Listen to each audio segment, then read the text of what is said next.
Assalamualaikum warahmatullahi wabarakatuh. Saya Sela Selviana Sari, NIM 12402193048. Kami dari kelompok 3 akan membahas tentang menghitung dan menentukan jumlah uang yang beredar. Yang pertama yaitu pengertian permintaan uang menurut klasik. Teori permintaan uang klasik tercermin dalam teori kuantitas uang. Pada awal mulanya, teori ini tidak dimaksudkan untuk menjelaskan mengapa seseorang atau masyarakat menyimpan uang kas, tetapi lebih pada peranan daripada uang. Yang kedua, menghitung permintaan uang menurut Ricardo, Irving Fisher, dan Cambridge atau Marshall. Yang pertama yaitu David Ricardo. Teori ini berpendapat bahwa nilai uang berbanding terbalik dengan jumlahnya. M sama dengan K kali P atau P sama dengan M per K, di mana M adalah jumlah uang, P adalah harga, dan K adalah konstanta. Selanjutnya yaitu Irving Fisher. Secara sederhana oleh Irving Fisher, hubungan antar kedua besaran tersebut dinyatakan dalam persamaan sebagai berikut.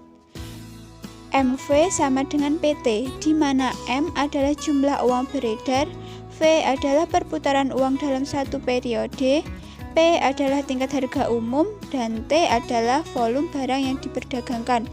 Kemudian Cambridge atau Marshall menekankan perilaku individu dalam mengalokasikan kekayaannya antara berbagai kemungkinan bentuk kekayaan, yang salah satunya bisa berbentuk uang.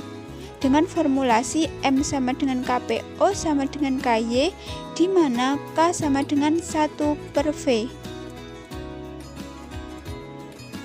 Selanjutnya yaitu teori permintaan uang. John Maynard Keynes. Analisis permintaan uang menurut pandangan Keynes dipengaruhi oleh ekonom Cambridge. Fungsi uang yakni sebagai alat tukar dan sebagai konsekuensi dari adanya permintaan uang untuk kebutuhan transaksi. Dan pendapat yang lainnya yakni bahwa uang berfungsi sebagai alat penyimpan kekayaan yang jumlahnya ditentukan oleh tingkat suku bunga dan tingkat pengembalian yang diharapkan. Assalamualaikum warahmatullahi wabarakatuh. Saya Inka Srinindria Febriani, NIM 12402193030. Di sini saya akan melanjutkan pemaparan materi terkait perhitungan permintaan uang untuk transaksi, berjaga-jaga, dan spekulasi. 1. Motif transaksi. Permintaan uang untuk transaksi terjadi atau muncul jika seseorang atau pengusaha atau masyarakat tidak menerima uang tunai bersamaan dengan saat mengeluarkannya. Misalnya, dalam kondisi suatu perusahaan, di mana secara empiris perusahaan menerima uang pada satu hari yang jumlahnya berbeda dengan yang dikeluarkan pada hari itu. 2. Berjaga-jaga. Menurut Keynes, permintaan uang tidak hanya sesuatu yang sifatnya reguler atau normal, seperti untuk transaksi, tetapi juga untuk memenuhi kebutuhan yang sifatnya tidak terduga atau di luar perencanaan. Motif untuk kebutuhan atau kepentingan transaksi dan berjaga-jaga secara teoritis masih sejalan dengan pandangan kaum klasik bahwa jumlahnya merupakan fungsi atau tergantung pada tingkat pendapatan, yang dapat dirumuskan sebagai berikut. LT plus J sama dengan fungsi Y, di mana LT merupakan permintaan uang untuk keperluan transaksi, LJ adalah permintaan untuk berjaga-jaga, dan Y adalah pendapatan. Yang ketiga, permintaan uang untuk spekulasi. Permintaan uang untuk spekulasi ditentukan oleh tingkat bunga. Makin tinggi tingkat bunga, makin rendah keinginan masyarakat akan uang kas untuk tujuan spekulasi. Dapat dirumuskan sebagai berikut. MS sama dengan fungsi R. Dengan keterangan, MS adalah jumlah permintaan untuk kepentingan spekulasi, dan R kecil adalah tingkat suku bunga. Saya akan menjelaskan pengertian teori kuantitas modern. Dalam teori ini, pemilik kekayaan memutuskan aktiva termasuk uang tunai yang akan ia pegang atas dasar perbandingan manfaat dan penghasilan dalam bentuk uang ataupun dalam bentuk in natura atau utility, selera, dan jumlah kekayaannya. Menurut pandangan Friedman, permintaan uang ditentukan oleh faktor seperti berikut ini. Untuk yang pertama, tingkat harga. Kedua, suku bunga obligasi. Ketiga, suku bunga atau equities. Yang terakhir, modal fisik dan kekayaan mengenai peranan harga dalam menentukan permintaan uang. Pandangan Friedman mengenai permintaan uang real, maka persamaan permintaan uang dinyatakan MD atau P sama dengan V dalam kurung delta P R Y tutup kurung.